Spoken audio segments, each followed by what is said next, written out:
Poin kedua, sesungguhnya Allah telah menetapkan perkara-perkara yang wajib, maka janganlah engkau meremehkannya.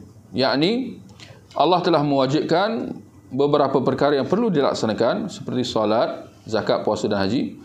Maka wajib atas Muslim menunaikannya sebagaimana yang diperintahkan.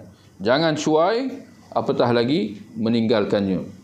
Ketiga, menetapkan batasan-batasan, maka janganlah engkau menyalahinya.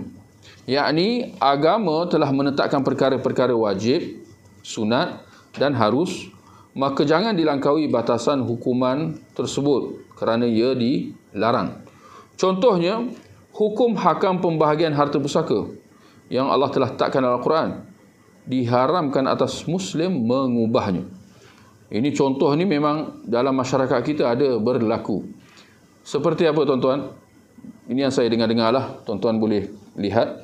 Bila orang tua meninggal, ya, maka datanglah proses faraid, ya, mewarisi harta pusaka. Tapi ternyata pula ada saranan. Apa dia orang buat? Bila ada anak tu, ada laki, ada anak perempuan. Dia orang kata, kita bahagi sama rata lah.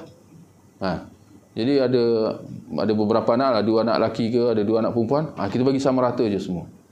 Sedangkan ini menyalahi apa yang ditetapkan oleh syariat. Laki dapat 2 bahagian, perempuan. Boleh pula dikata kita bahagi sama rata, ini lebih adil, ini lebih lebih sebagai, padahal itu hukum Allah. Mana pula hukum Allah ada yang lebih adil daripada hukum Allah. Ada juga di setengah negeri, saya ingat, tak perlu sebut, di mana harta pusaka tu saya ingat semua pergi kat perempuan je.